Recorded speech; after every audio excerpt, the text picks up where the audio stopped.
too. Well, today we're having in our presence candidates Paul Wood and Mr. Mouton is here with us, along with some other folks that I haven't seen their names before. And we're going to gain an appreciation or an insight into what Mr. Wood is going to bring forth should he be chosen the one to be, the next city court judge. It's exciting, politics is exciting within itself, but, it's even more exciting when you get to hear people talk. And I'm thinking this year has been just some talk I'm about tired of. And and we're ready for November the 3rd to get here so we can cast those votes, and let's see who that last man standing or woman will be. And with that said, let's go into our media luncheon. Okay. Paul, you can start, so you choose. Okay, just a little bit of background about myself. I am a military brat. I grew up as a son of an Air Force senior master sergeant and was fortunate to live all over the world, really, in the first 10 years of my life. We lived in Germany, Japan, Texas, and then my dad was in Key West, Florida when he retired when I was 10. That's a great place for a 10-year-old boy to live, I can promise you. I loved Key West. We were only there for a year, but it was paradise for a 10-year-old. The highs in the mid to high 80s, lows in the 70s, and water within a mile of just about anywhere you went. So that was a great year for me. And then my dad retired from the Air Force and he went to seminary in New Orleans, and that brought us to Louisiana. He attended the Baptist Seminary in New Orleans and took his first church after he graduated was in Gonzales. Then after being in South Louisiana for a few years, we moved to Jonesboro, which is where I went to high school, and from there to college at Louisiana Tech. Louisiana Tech, my freshman year, end of my freshman year, I met my wife. We started dating, and we got married a couple of years later. She was 20 and a college graduate. I was 21 and a college junior, so I'm not sure how that worked. But she and I got married, and she's a Shreveport native. And after I graduated in '82, we moved to Shreveport. Now, I had some affiliation and familiarity with Shreveport. Being a military brat, we were at Archdale, frequently using the facilities that my dad was entitled to as a veteran. So anyway, married my wife and moved here. Her family grew up in this area and worked for the sheriff's office. When I moved over here, I had started the application process with state police right after I graduated. And a year and a half later, got hired by the state police and worked at Troop G for 4 years before I transferred to Baton Rouge to go to law school. When you're a state trooper, why would you go to law school? Well, there were a couple of reasons. I'm going to bring you back to 1987. Think about the condition our state was in from an economic standpoint. State police was a great job. I loved it, but I kept looking at how I was going to provide for a growing family, and it was pretty obvious in the late 80s that I was not going to be able to do what I wanted for my family as a state trooper, and I went to law school. I had worked legislative detail as a trooper, and I got fascinated by that, and I started thinking long term, and I thought, I think I have something to offer in that role. And once I learned some stuff and get some experience, I believe the way that I could best provide for my family and serve was as a judge. As a trooper, I had spent a good bit of time in court. saw what judges did, saw the impact judges could have, saw compassionate judges, saw regal judges, and but I was convinced that that's what I wanted to do long term. Now, we don't always plan out how life's going to work. And while I was in law school, one of the jobs that I had was in what's called protective services or executive security. And that means you're the bodyguard for the governor and other elected officials. So while I'm in law school, I'm working at the governor's mansion. It's Governor Romer at this time. I become convinced, hanging around and watching that the reason I went to law school to run for public office, I was never going to put my family through that. But thankfully, we're at that stage of my life now where it's my wife and me. My son is grown and gone, lives up in Boston, and is not a young person having to go through their parent running for office. It's a difficult job running for office. Eddie can attest to that. And anybody who's run for office knows that, there's a lot of positives, but frequently, sometimes there are negatives to it. Fortunately, not so much in a judicial race as others, but with timing, this position opened when I kind of thought, well, maybe God didn't have this plan for me after all. Maybe my plan wasn't what the cards had laid out or what my faith walk would have led me to. Then the things changed. I thought maybe this opportunity wasn't going to happen, but it did. And so I have been running for city court since my announcement in April. And I think what most people want to know is, why do I think I'm qualified to run for city court judge? Well, these are the qualifications I've got that I think uniquely qualify me for the position. I served as a prosecutor in Shreveport City Court for over 2 years, going on 3 years. During that time, I tried hundreds of cases, and I got a pretty thorough knowledge of the way that the city court system operates. You have to, in that position, you're working with the clerk's office, the judge's offices, and the marshal's office, and you get to know how things operate. So that was very useful, good experience for a young lawyer. When I left the city prosecutor's office, I went to work for an insurance company. And for the next 12 years, I worked in the insurance industry in-house. I worked for a very large property and casualty insurer, and my job was handling claims. And those claims were mostly automobile accidents. And as a lawyer working in claims, my job was to evaluate injuries. My job was to evaluate liability. My job was then to resolve the case. And sometimes that was through settlement. Frequently, it was through litigation. So I handled, during the next, that 13-year period, almost 13-year period of my life, hundreds and hundreds of civil cases like city judges handle.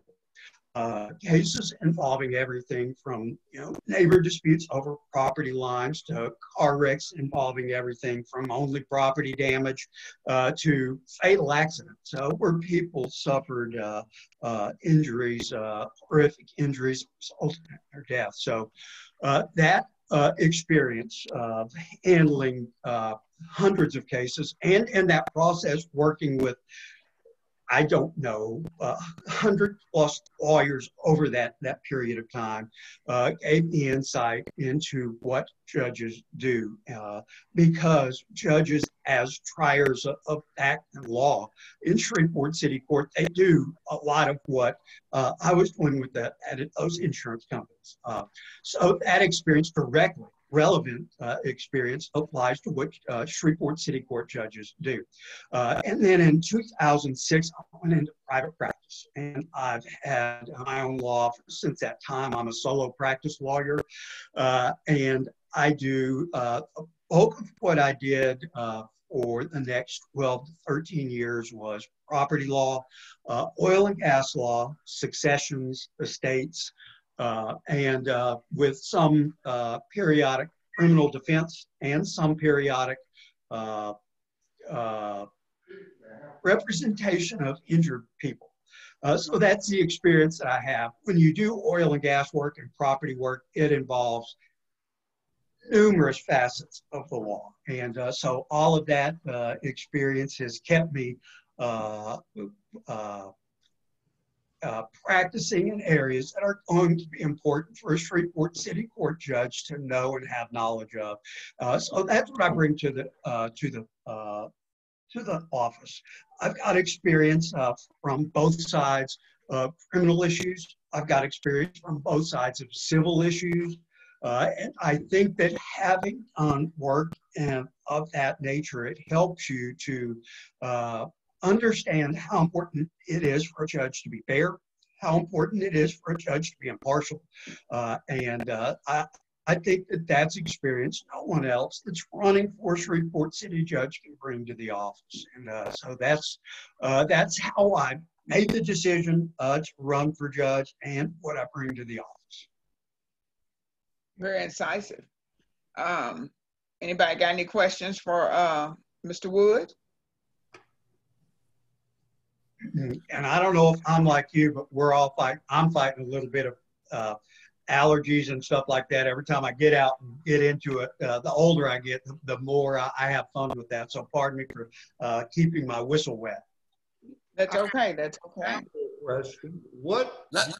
Let me ask you, Mr. Woods, what differentiates you from the other two candidates or makes you stand out? I mean, is it you're saying that your background in insurance law? The tax returns did not have any new financial connection. Larry, turn your thing down in the back. I did. Thank you. All right. I think what differentiates me from other candidates is that I have worked both on the criminal side of things and on the civil side of things. I've worked both as a prosecution on criminal matters and I've defended criminal people charged with crime. So I never really had a huge desire to do criminal defense work, but then I got appointed to represent some criminal defendants. And I know Mr. Mouton probably had that privilege too, where you get told to represent someone and you really don't have any choice in the matter. Well, this is what I found out. Number one, I found out that my law enforcement background was very handy to being able to look at criminal cases from a defense standpoint and pick out weak points, strong points. And in doing so, I was able, there were a couple of times I had people that I was representing that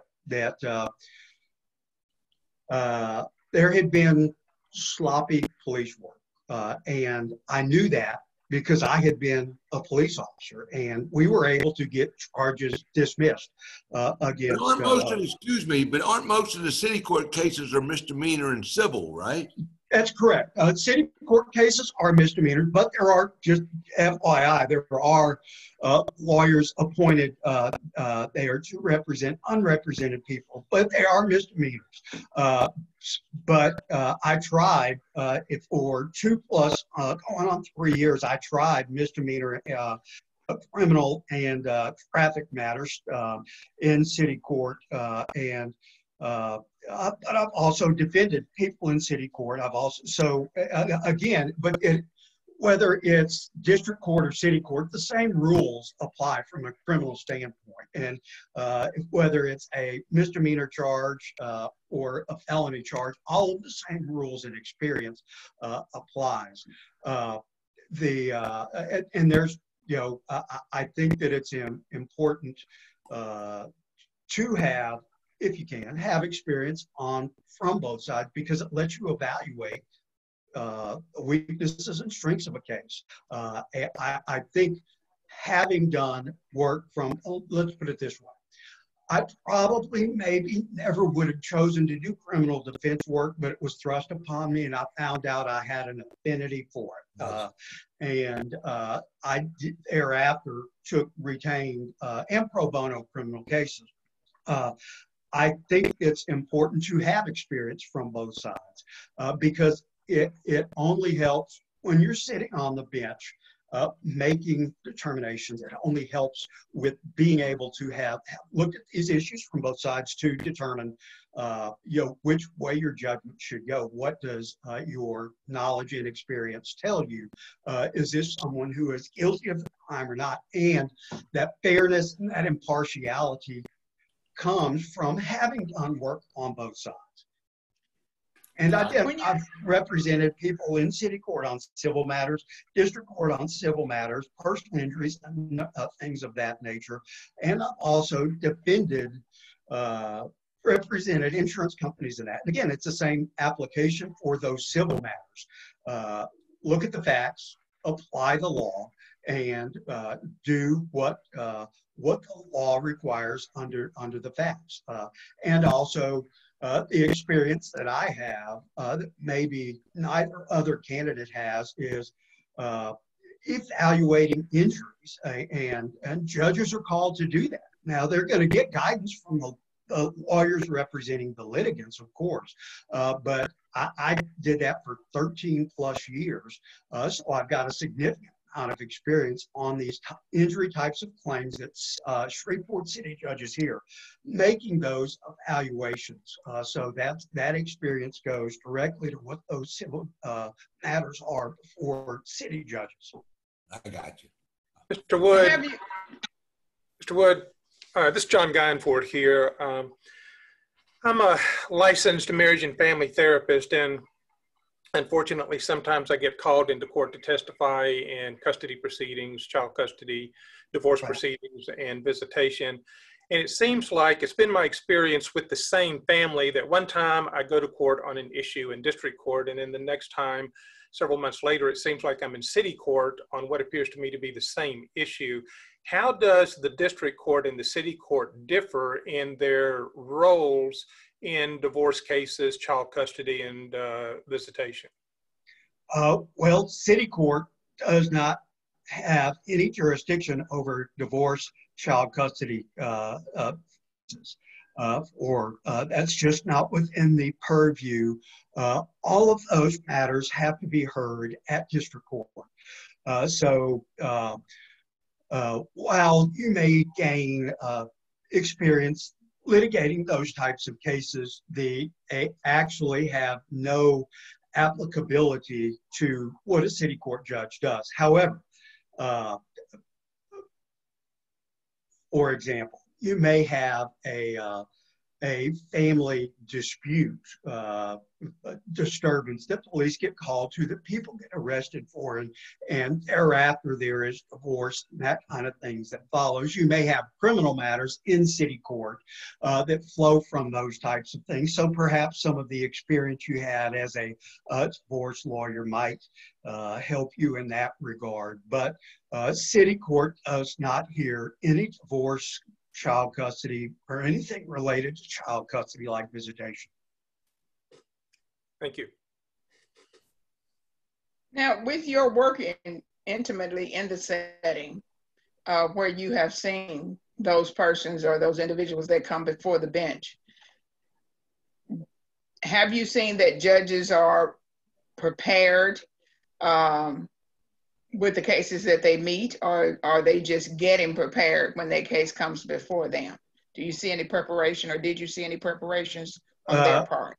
The answer to that question is it depends upon the judge, because there are some judges, I have been in courtrooms where judges were more prepared than some of the lawyers sometimes, and that's never a good thing for the lawyer who's underprepared. That is correct. But it does happen. But also I see judges that come in and they have probably glanced at the file, but they have not thoroughly prepared.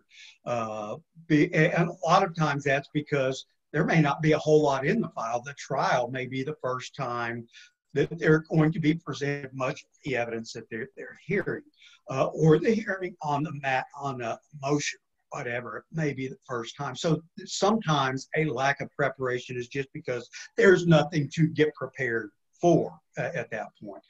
But I think every lawyer would prefer to have a judge that is familiar with the file and familiar enough to rule quickly, accurately, and fairly. But the other thing that I think I know lawyers want. They want prepared judges that work hard.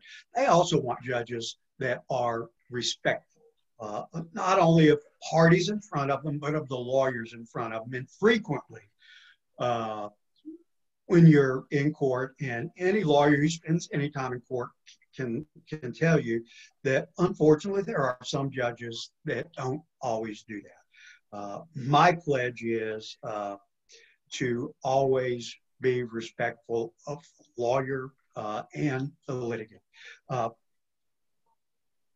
There are things maybe you might need to tell a lawyer that you can say out loud in open court if you have some desire to chastise a lawyer, but I don't know that that's my role as a judge. I don't feel that that's my role as a judge.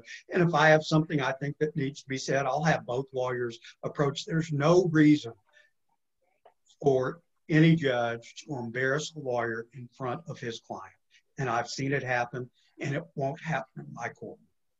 So do you find with that you just shared about the demonstrating of disrespect by the one who sits on the bench to the ones that are in the gallery, do you all have recourse? I mean, isn't there an administrative judge that you can probably report that individual to? If the judge's actions rise to, or if the judge's performance rises to a certain level, there are things lawyers can do to report to the Judiciary Commission, and it is their role to investigate that. Unfortunately, what I just described is probably not actionable. In other words, it's not going to result in an investigation and an inquiry. It unfortunately is, and I will say this, it doesn't happen up in our part of the world near as often as it does in areas like Baton Rouge, New Orleans. I will say that. And I do know that, I mean, we've got some judges that maybe have had reputations, but some of those judges are retired, no longer on the bench. But anybody who practiced in front of those judges, I think, learned a valuable lesson. And I did. Thankfully, I was never one of the lawyers getting chastised, but it's one of those things you sit there and you say to yourself, if I'm ever in that position, God help me remember to never act in that way. But yes, if a judge's actions are of a nature that they need to be reported, there is a way for a lawyer to do that through the Judiciary Commission. And I guess lawyers are no different than any lay person who has a job. They're having to think about the other end of the spectrum, maybe retaliation, intimidating tactics, or whatever. It's a sad material on all levels. At the same time, we want to ensure that whomever it is that sits on a bench, that they are cognizant of not only the law, but having that moral compass about them that will keep them in line, whereby no one has to walk out of that court setting feeling like, well, this man really didn't respect me, but he just gave me the boot too.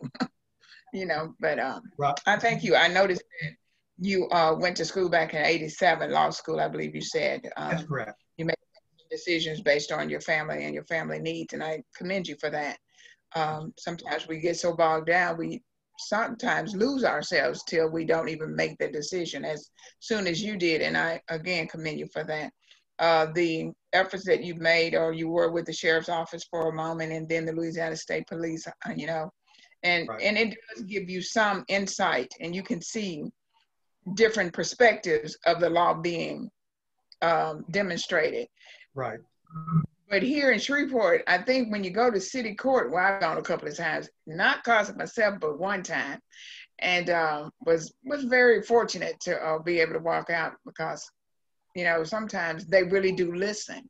But I'm wondering, how is it, and this is for you too, Mr. Mouton, how is it that you can maybe witness yourself from that bench and you see that there is dissatisfaction with something that's happening to that, say, defendant, and you don't appreciate it? How would you actually help that defendant to overcome what he may be having some concerns about? Does that make sense? I think I understand what you're asking. I think, well, I'll say a couple of things. I'll ask a question. Okay. First, sure. I think having been in law enforcement, I know the difficult job that they do. But like you mentioned, lawyers and lay people, we all know that in every profession and every job, there are some bad apples, to use the phrase. Thankfully, for the most part, I'm convinced that they're few and far between, but they do exist. And you have to acknowledge that. And I will tell you this, I'm convinced that 99+% of the good law enforcement officers are just as appalled by the acts of 1% as anybody. And I have spoken to friends that are still active in law enforcement who have been appalled by some of the actions that we all know about. So from the bench, though, if you see injustice, you have to take action. And if you don't have the courage of your convictions to address it from the bench, how can you expect the people who come before that tribunal, that bench, to have any confidence in the actions that are taken? Now, the other thing is that frequently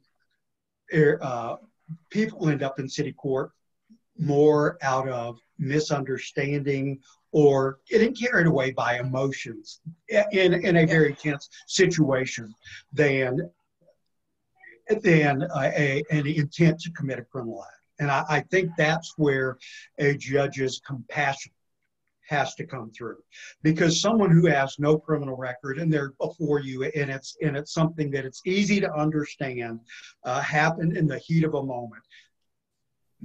Maybe there is a way to help them out. And there are those avenues to do legally. If they're willing to acknowledge their role, there are some avenues that you can, as a judge, direct them to go if they do the right things and do things that are required, if they're adjudicated as guilty, that they can get that misdemeanor conviction removed. And I think our role as judges at city court especially is when you've got people who have had no real exposure to the system, help that first time, help them understand that while maybe a negative situation that led them to be there, there can be positive outcomes from that.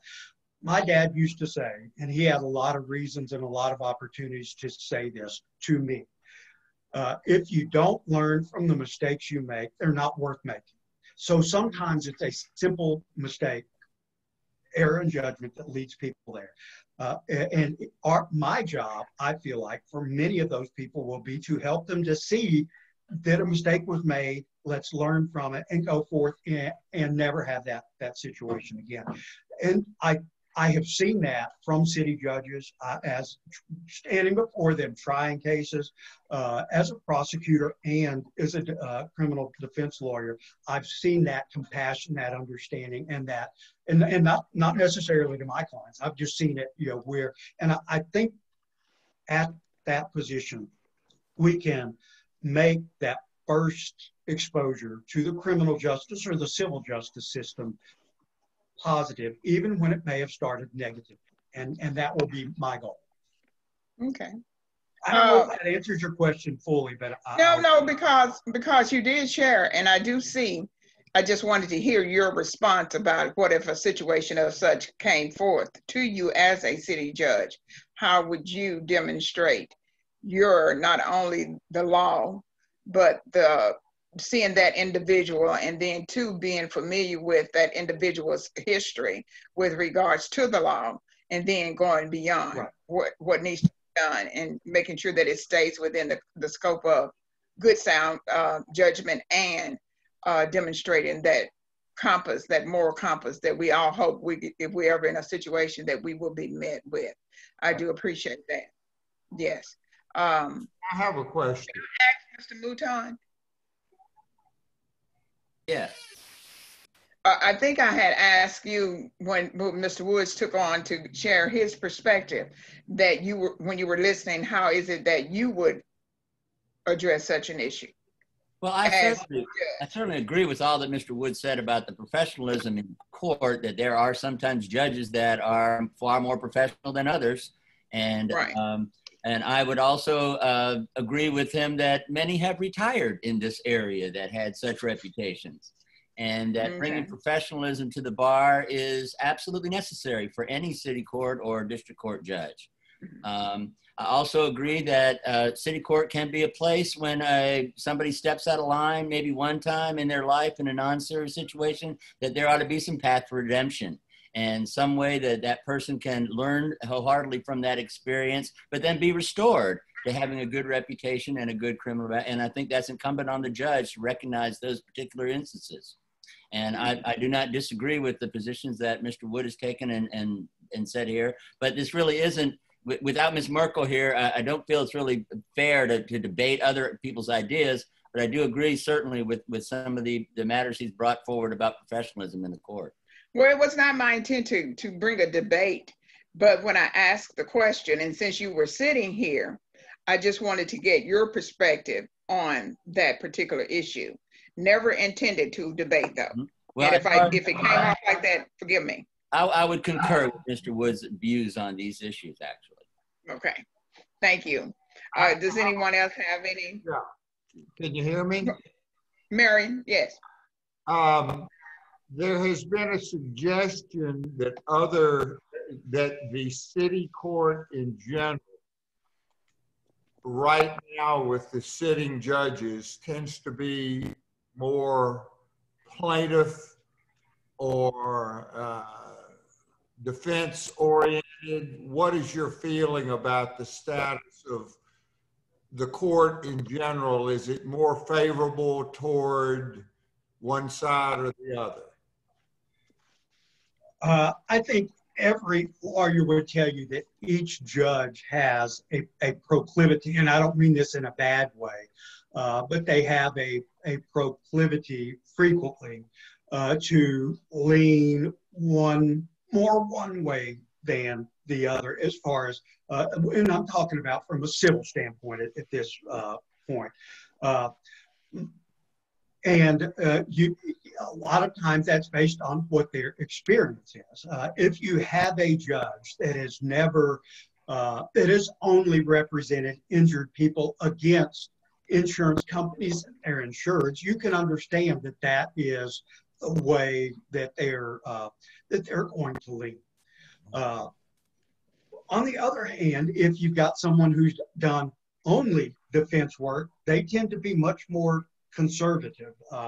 And while the bulk of my experience in that regard is on what would be called the insurance defense side, I've represented a significant number of injured people. And I think what every lawyer wants out of a judge is for their case to be heard and tried fairly. I don't think that any lawyer wants a ridiculous award. Now in city court, we're limited to jurisdictional amount, so the likelihood of that is pretty slim. But again, you want a judge who is balanced, who has the ability to be fair. We all know what a a compromise is. And I guess we've always heard if both lawyers are mad, the judge probably did the perfect job. So I think perhaps more than any other of the candidates, that is what I can bring, balance. The fact that I have done work on both sides helps me to be able to know and to figure out what is that point at which both lawyers are going to be mad and both sides are going to be mad. That probably means I did the perfect job. And I think that it is important that, but again, judges have to be reasonable. You can't skew your awards in a civil matter beyond what case law will support. Your decisions should be within the ranges of what case law shows. And when you get outside of that, you better be able to say why.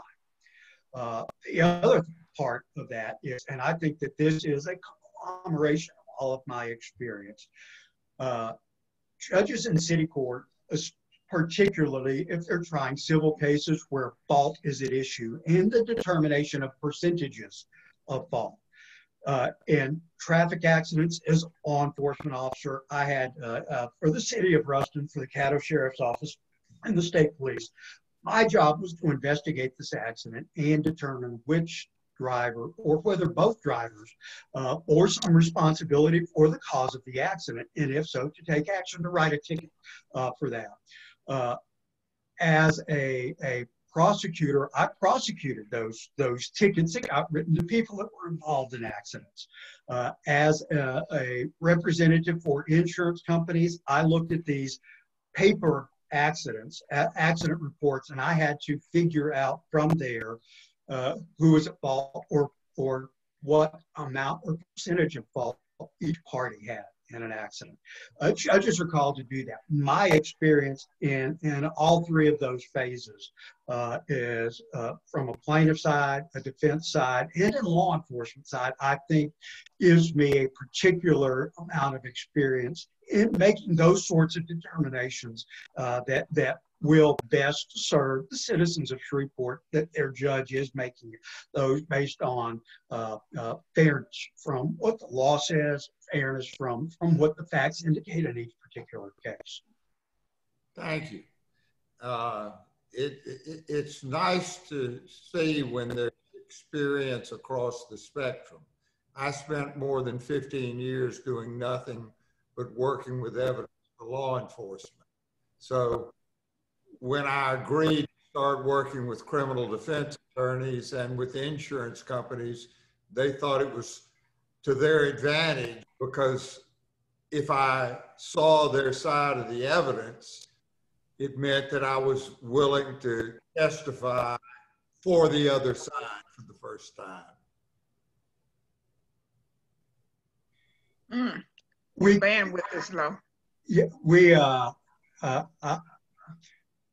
I know that there are some lawyers who will never use an expert who has ever testified for the other side, however you want to define that. But again, I think that expert testimony that is considered criminal defense work, as well as work from the prosecutor's standpoint, from a civil standpoint, the insurance defense angle and the plaintiff's angle, it gives you experience that helps you to be better at your job. It just does. And if you've never considered or looked at things from I'm going to call it the opposite side, you don't have the ability to see the whole picture. I'm convinced of that. Okay, does anyone else have any questions for Mr. Wood? I do. You're probably going to be if you win the election, fortunate enough, and you go to eviction court. Tell me, you have a clear contract with the individual. some of the judges that are down there now have take a quite liberal interpretation of that contract. Do you feel that you will meld in with them, or will your judicial temperament be more conservative in terms of abiding by the terms of the agreement? I'm not, you're going to have to tell me what agreements you're referring to, because I missed that part. Tell me what contract, what agreements you're referring to. A lease agreement. A lease agreement, do you pay the rent? Your rent is due on a certain date. You don't pay the rent, you get evicted. Like Judge Kelly used to say, you don't pay, you don't stay. Right. Judges, city court judges do a tremendous amount of landlord-tenant litigation, no doubt. And I will tell you that for the most part, I think landlords in many cases, before it ever gets to city court, by the time it gets to city court, they're at the end of their road. Okay, they've done everything they can, and the law, in this area, there's a significant amount of case law that you can look at. I can't say how I would rule in a particular case, but I will tell you this: my role as a judge is to apply the law as it's written to the facts of the case that are before me. Now, if we have a landlord-tenant situation where a tenant faces, homelessness or something like that, the other part of that as a judge is what resources can we direct them to aid them. But there is nothing wrong with being a business person that owns property and that expects your tenants to abide by the contract that you're agreeing to. You're both agreeing to the contract. And so what I will say is my obligation as a judge is to apply the law as it's written to the facts that are before me. Now, if there's something outside of that we can do to help that tenant, why wouldn't we? I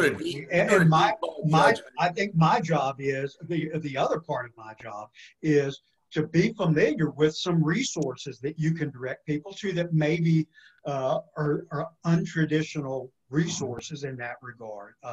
And I've been involved with some committees with the bar and other organizations, with the Bar Foundation, I should say, where I have found out about resources that exist that, had I not been involved with those activities, I would know about them. And some of them exist to help people like that. I think as a judge, one of the things that I've got to do is be familiar and think outside of, I hate this phrase, thinking outside of the box, but consider all possibilities or resources to help people who find themselves in city court, and maybe at the end of a ruling that is not good for them, but have the ability to, where we can, direct those people to resources that can help them in their greatest time of need. But I am gonna, my job, I think, is to apply the law to the facts of the case. All right, thank you. Let me interject for one moment with regards to the leasee and the leaseor. Since COVID-19 has come about, and with that, what is it? I'll say referendum, they said you don't have to pay your rent until such time, was the worst thing that anyone could have ever put out.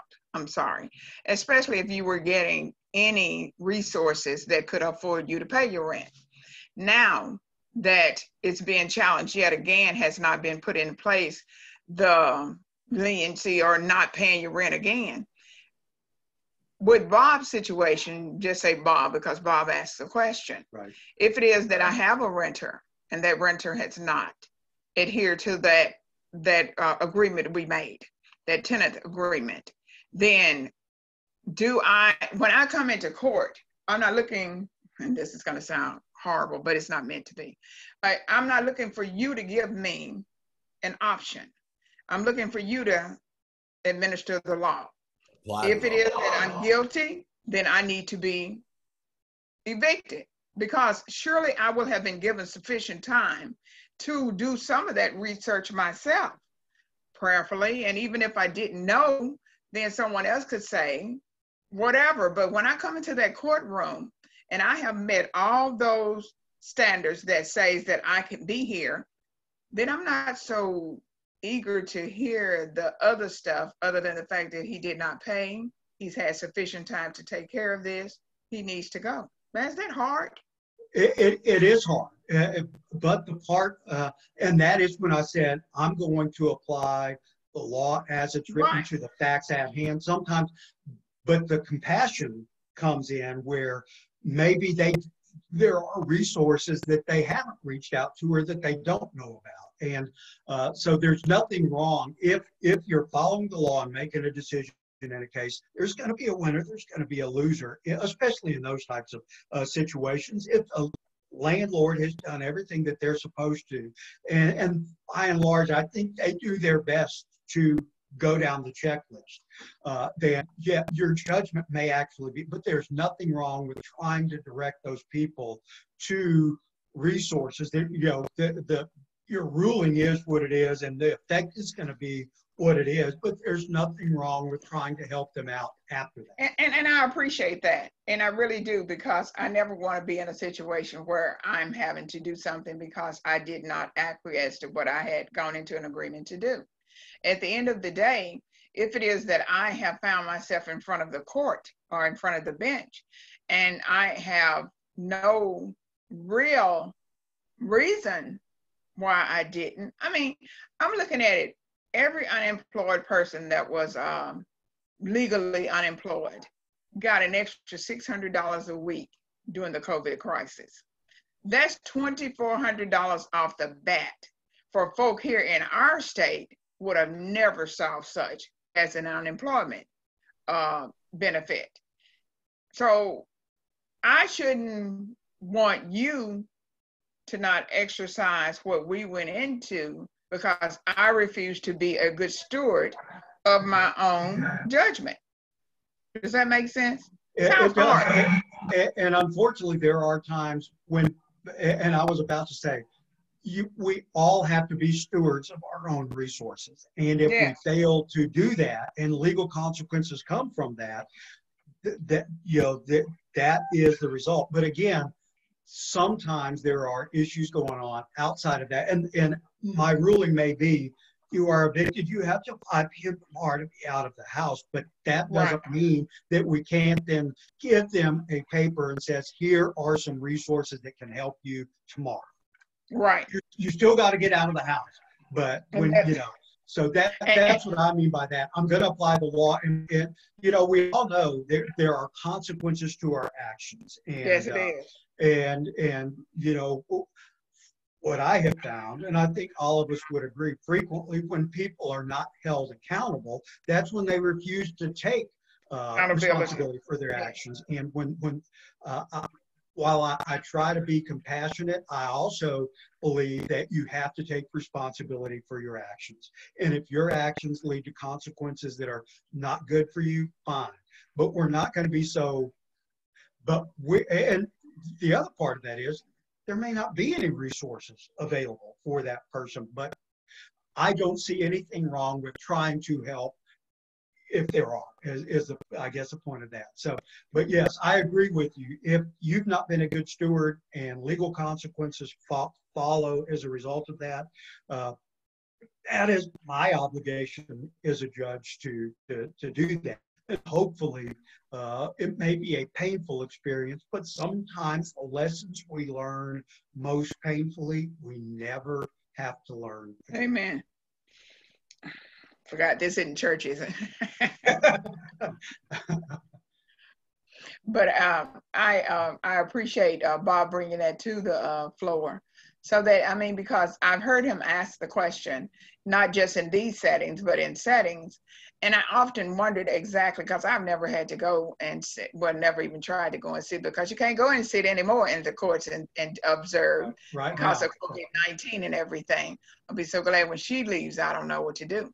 But in the interim of that, we definitely want to know that those who have been given that charge to administer the law is doing it to the best of their ability without any biases or whatever, and that we will extend in those times those resources outside of still you got to be evicted because you did not adhere to the agreement that you signed on to deal with.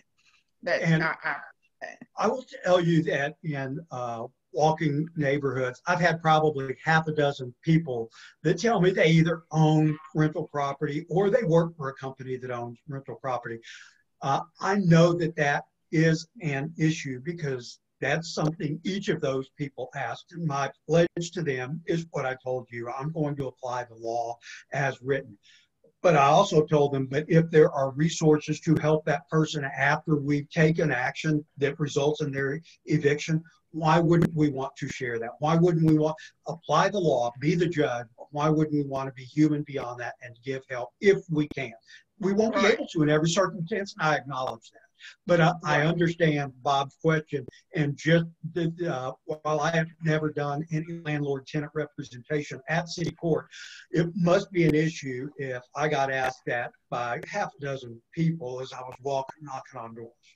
Right. Mr. Wood, I have a question, and it kind of piggybacks off of Bob's question and what John just said. You know, one of the things that we've heard during the COVID issue is sometimes on the media, probably more often than not, is how heartless the landlords are in forcing these poor people out onto the street. My question to you is, it's hard on you to make that decision to evict someone, and if there are no resources, put them out on the street. Do you find that those decisions, even though the landlord is in court asking for a ruling in their favor, that it's nonetheless just as hard on them? I know landlords, and I mean I know people that own rental property, and it's very difficult on them. And by the time they take the action to go, and there are some of these own properties in many other in other jurisdictions, but by the time a landlord has taken the time, the effort, and the expense to put together an eviction file, they have usually gone above and beyond all of their obligations and duties as a landlord and as a person.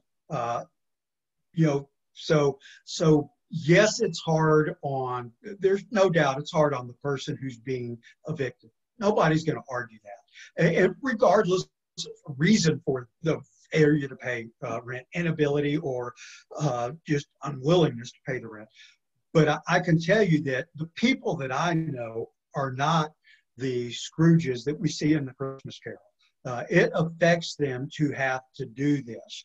But we all also know that frequently these tenants have been problems from in many other areas. So, but it is a difficult decision, and it does affect these landlords. For the most part, are not the monsters that you see displayed. There's somebody with one or two rental units, and it provides them a little extra income on retirement or things like that. So they're let's recognize the fact that for the most part, these are not big, huge commercial companies. These are people with feelings, and they are affected by the fact that they've had to do this.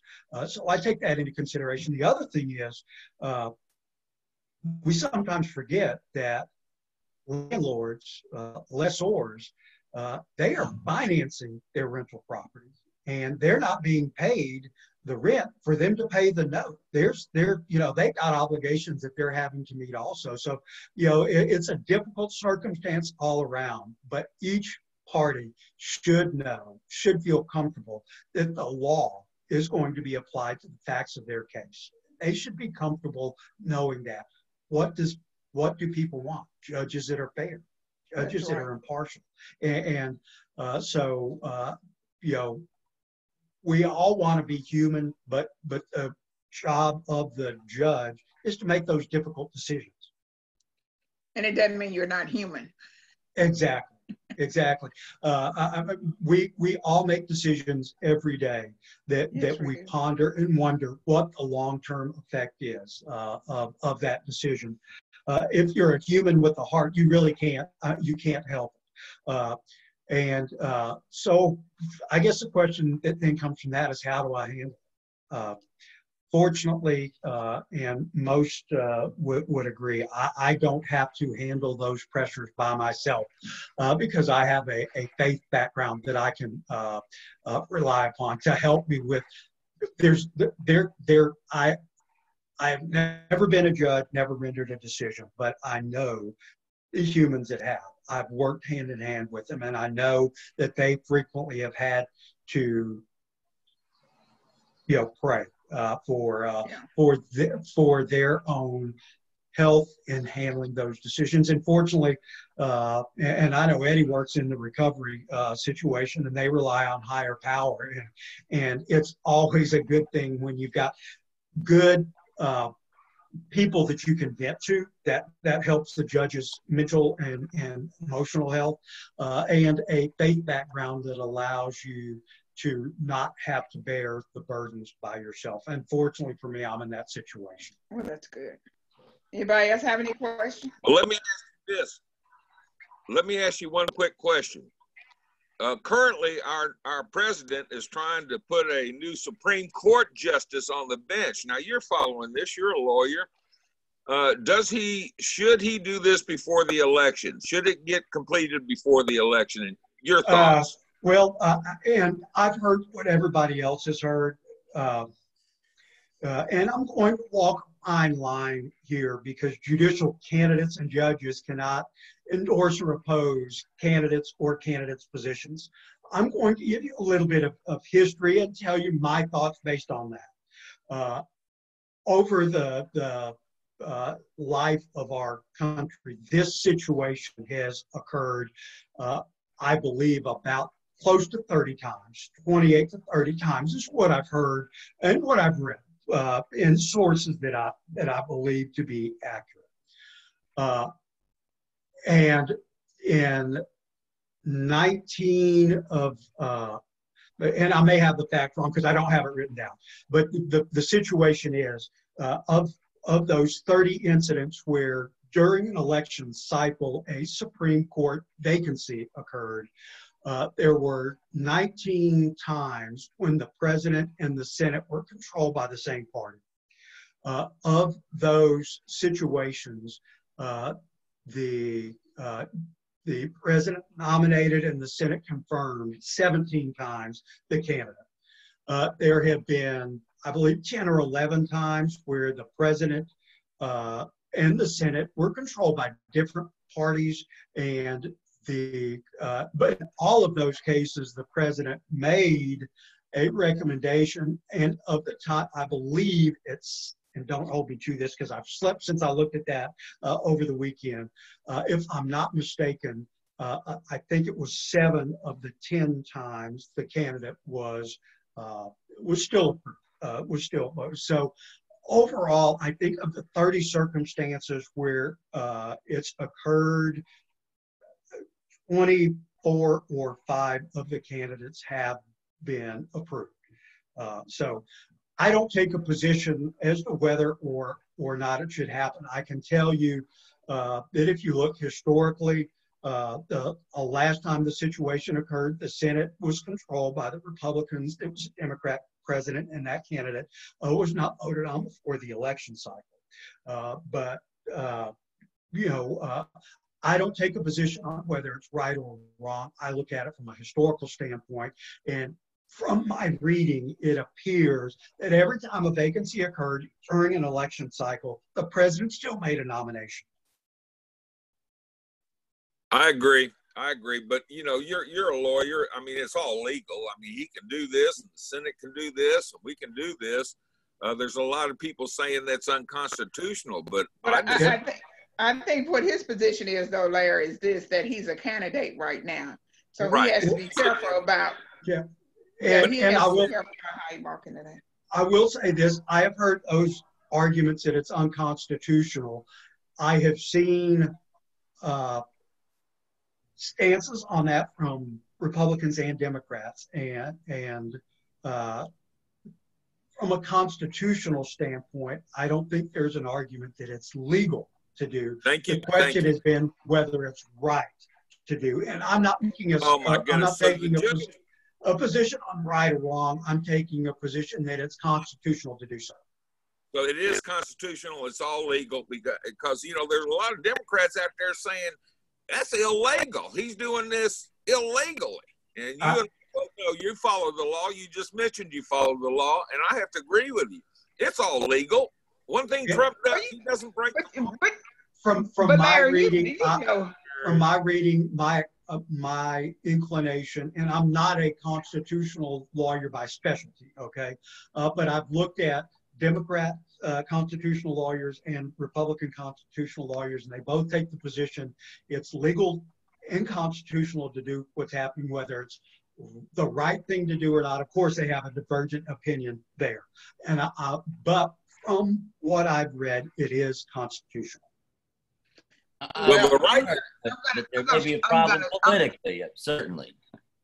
Well, look, I'm going to stop Larry in the midst of that because I do understand Larry's position with regards to how politics work, but I also have to remember politics is just that how many letter word, because there are people that make up politics.